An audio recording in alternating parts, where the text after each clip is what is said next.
Let's finally end the reading of this paper and see all the extent of the philosophy of grammar that we have so far.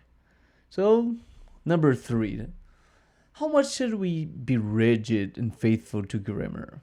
The problem of grammatical rigidity might ignore pragmatic aspects of language and even removes the meaning and reality of the linguistic fact that occurred. Let's pay attention to the case of reported speech.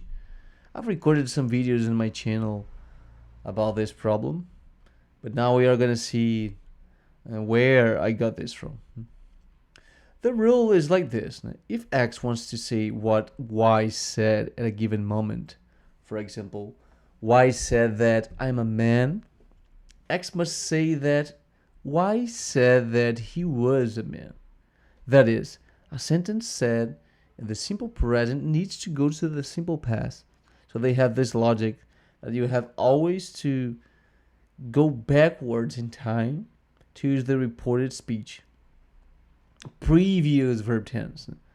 Since Grice, we know that we can draw a conventional implicature from this. If Y used the simple past tense, it is because he was a man and now he's not a man anymore. Otherwise, he wouldn't bother to say it in the simple past tense. So, can you see the problem? We ask, is that what Y said? No.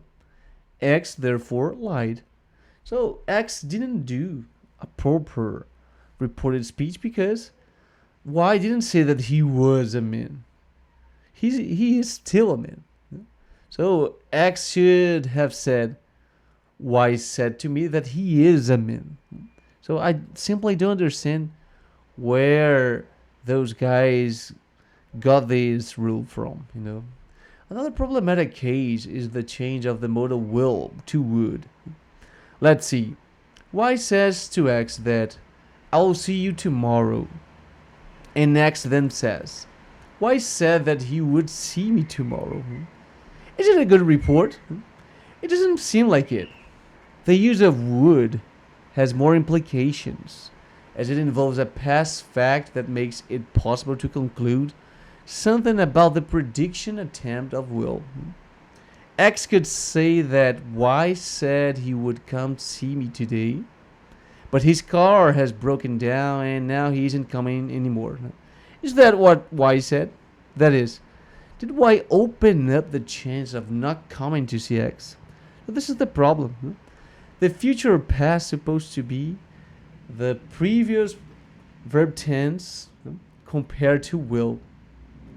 But this is not equivalent. When you use would, we're always counting with the fact that something from the past will interfere in something in the future. And you are opening the chance that something might happen to avoid you go complete your compromise, for example. Y said, I will see you.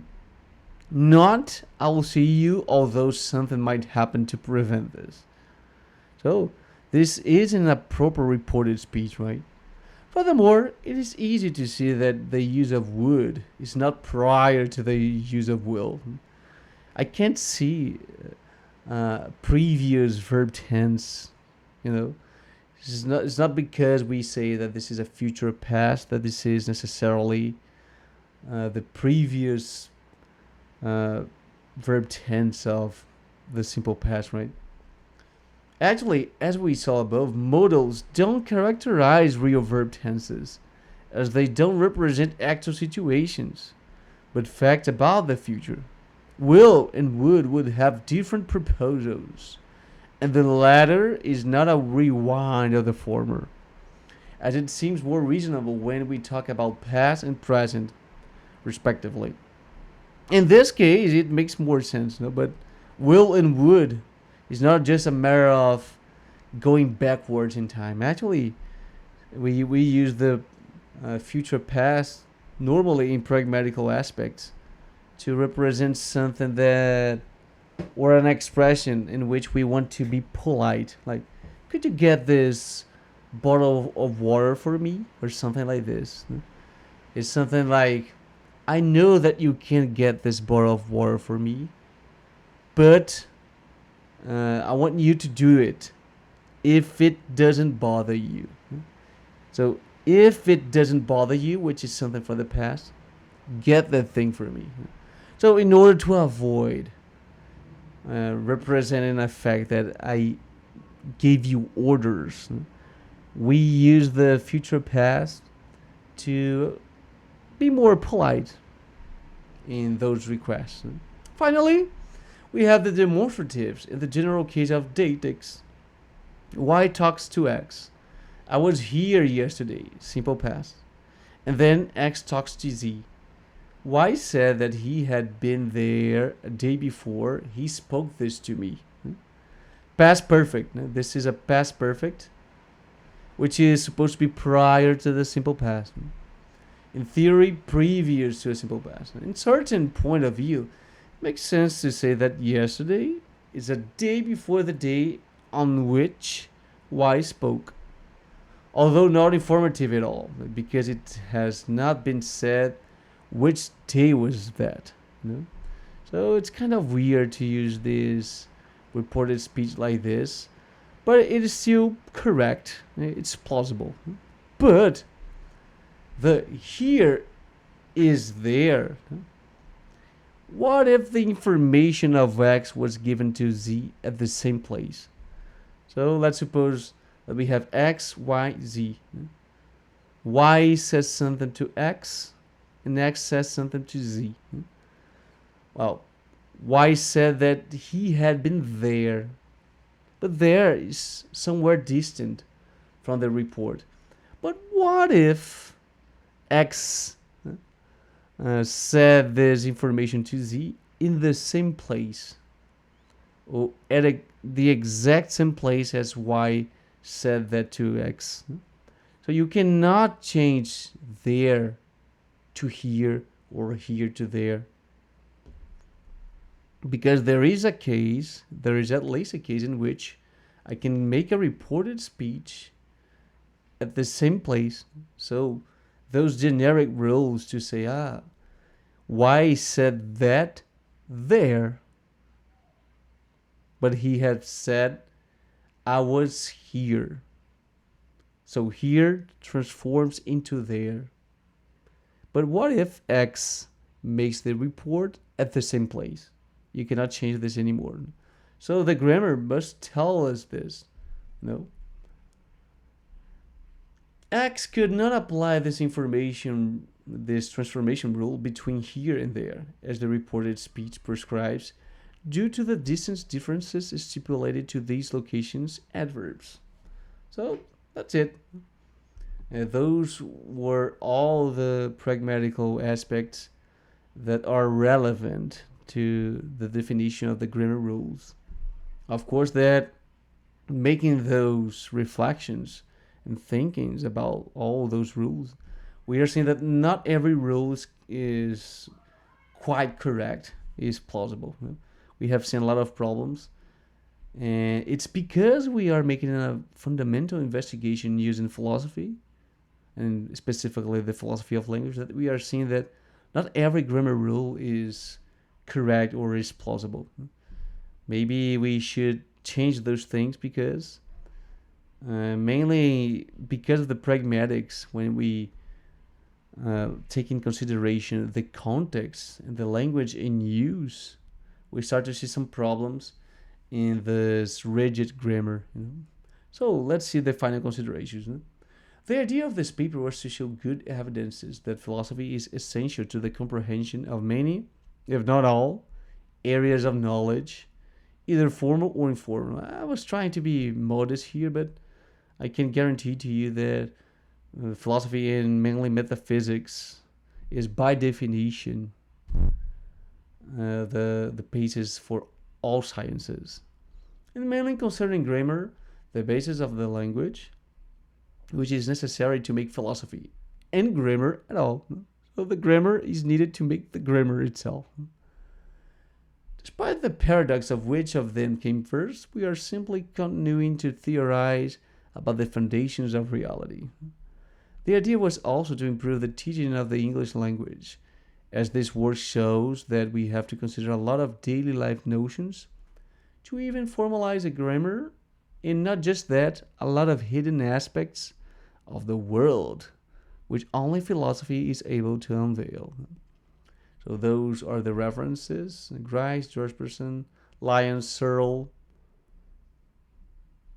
and the other ones are not so important just because I've made some notes about them and making some honored mentions here. We can talk about some of the footnotes that I have used here. Now, of course, I was talking about the theory of known knowledge, which is supposed to be my main thesis of life.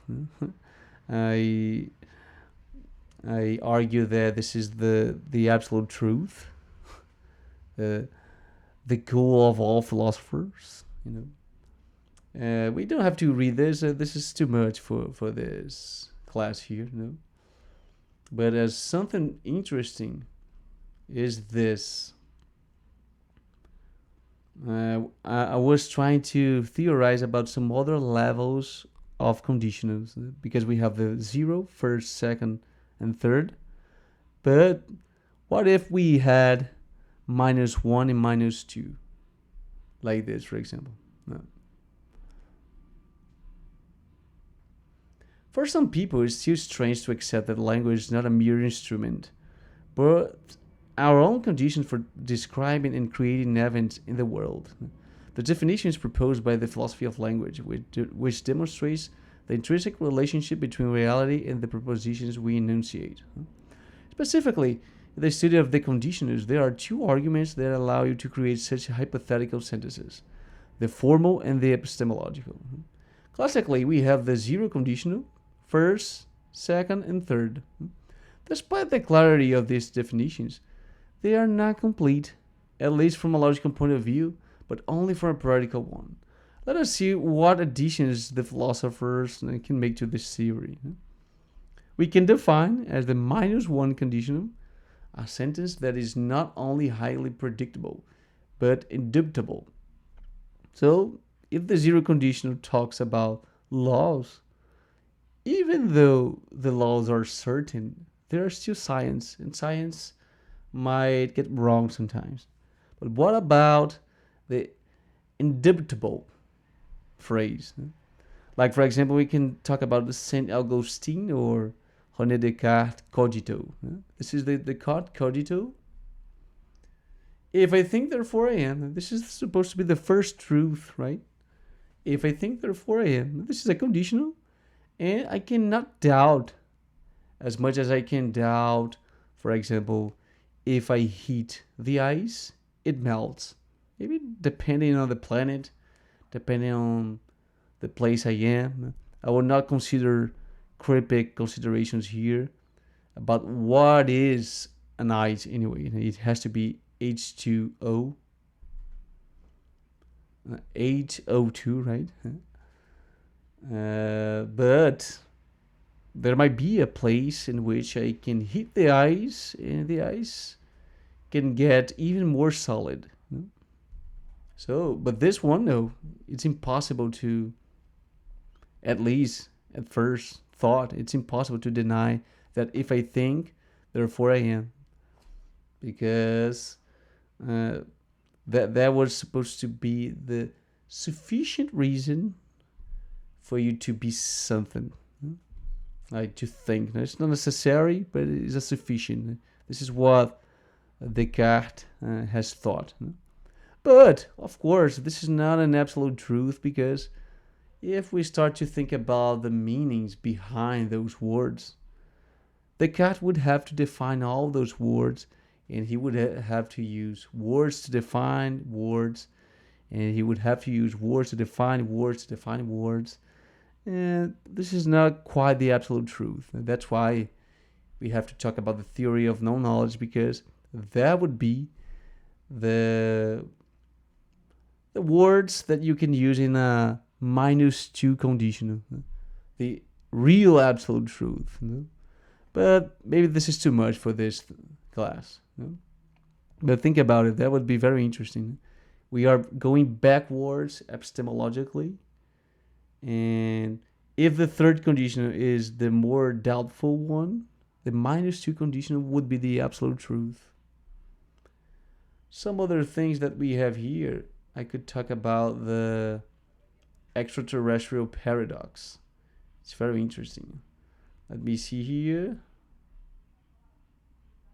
I've talked about the God's accent already.